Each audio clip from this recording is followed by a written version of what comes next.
আমি টিচার হয় টিচার, আমার যোগ্যতা আছে, আমি বিএ পাস করেছি, আমি ডিএলএড পাস করেছি।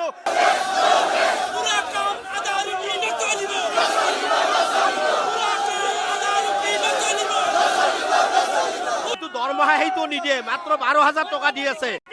আমি মুখ্যমন্ত্ৰীক লগ কৰাৰ কাৰণে যাব খুজি আছো, কিন্তু আমাক তেখেতৰ প্ৰশাসনে যাব নিদিয়ে।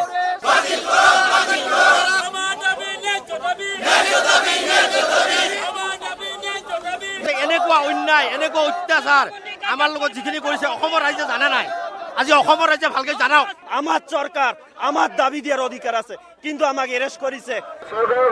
জনাবলে কিবা বিৰোধ হৈছে, ইয়াতে আমাৰ বিভাগীয়ভাৱে লোৱাৰ ব্যৱস্থা কৰা হ'ব। গতিকে অতি সোনকালে তেনেধৰণে আপোনালোকৰ মেমৰণ্ডাম দিবলৈ অনুৰোধ জনোৱা হৈছে, আৰু অন্যথা আপোনালোকক আমি আইনগত ব্যৱস্থাৰে বিহিত ব্যৱস্থা ল'বলৈ বাধ্য হ'ম। ধন্যবাদ।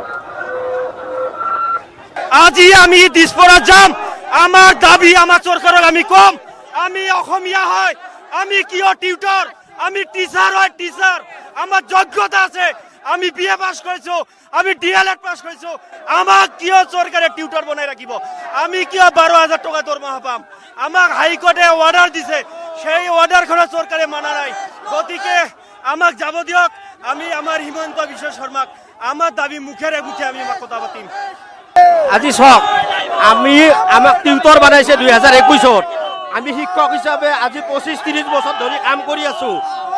আমাক সামান্যতম যিটো দৰমহা সেইটো নিদিয়ে, মাত্ৰ 12,000 টকা দি আছে। আমি কি কৰিলো? আমি কি অন্যায় কৰিলো? আমি ভেঞ্চাৰ স্কুল খুলিছো অসমৰ নিয়ম মতে, আমাক নিয়ম মতে বাণিজ্যিকৰণ কৰিছে। আজি মাত্ৰ 12,000 টকা দিয়ে। এই 12,000 টকাত আমাৰ পৰিয়াল কেনেকৈ চলাম?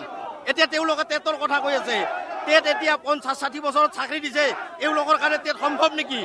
টেট পাতাও নাই। যে টেট যে পাতে কিবা স্পেচিয়েল টেট পাতিব, সেইবিলাকো পতা নাই।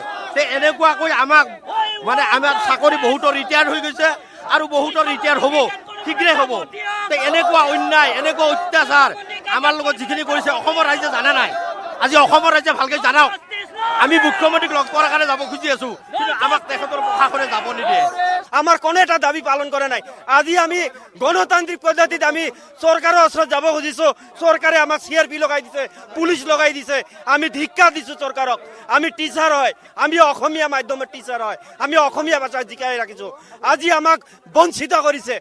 আজি আমাৰ লগত টিচাৰে লাখ টাকা দৰমহা পাইছে, 70,000 টাকা দৰমহা দিছে, আমাক 12,000 টাকা দিছে। পুৱাৰ পৰা সন্ধিয়ালৈকে আমাক কাম কৰাইছে। আজি আমি যাব খুজিছো দিছপুৰত, আজি সিআরপি লগাই দিছে, পুলিশ লগাই দিছে, গাড়ী লগাই দিছে। আমি তেনেহ'লে আমাৰ দাবী আমাৰ চৰকাৰক ক'ব নোৱাৰিম নেকি? আমাৰ চৰকাৰক আমি আমাৰ দাবী দিয়াৰ অধিকাৰ আমাক আছে, আমাক যাব দিয়ক। আমি এটাই দাবী দিছো, আমাক যাব দিয়ক। আমাৰ দাবীখিনি আমাৰ চৰকাৰক আমি কম, এইখিনি আমাৰ অনুৰোধ। We the teachers are demanding that this percentage BA percentage 50% and the TET percentage they have to remove by somehow by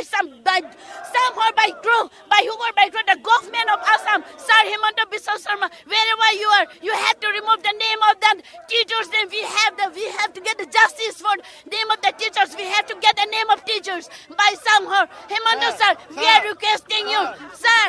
We have the right.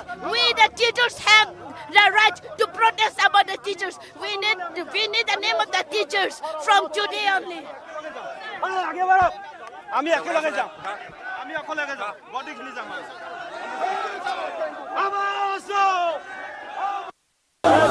আগত এটা মানুহ দিছে।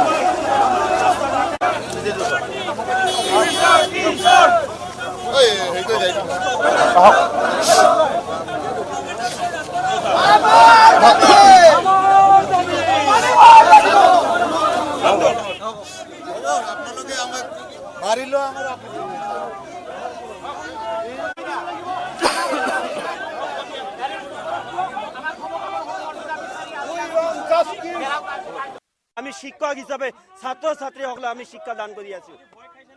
আমি ভয় খোৱা নাই, আমি কোনো প্ৰকাৰে আমি ভয় খোৱা নাই। আমি অসমীয়া হয়, আমাৰ শৰীৰত অসমৰ তেজ আছে, আমি কিয় ভয় খাম? আমার সরকার আমার দাবি দেওয়ার অধিকার আছে, কিন্তু আমাকে এরেস্ট করেছে, আমাক ভয় পাইহে এরেস্ট করেছে। সরকার আমার লগত দেখা করে নাই। আমি হিমন্ত বিশ্ব শর্মা আমার সিএম সরক বারে বারে অনুরোধ করেছে আমার লগত দেখা করো, তেখেত আমাক দেখা করা নাই।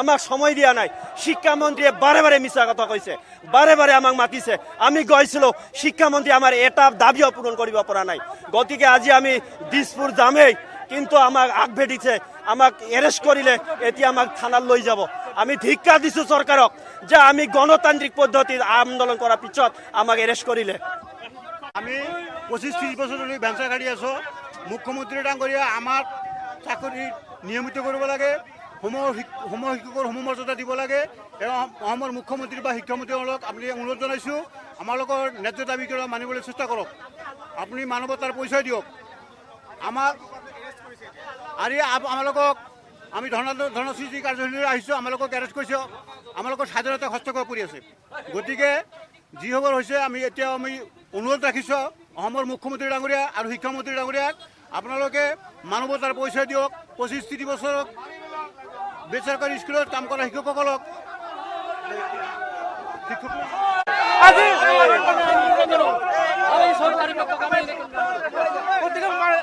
আমি আমাৰ এটাই দাবি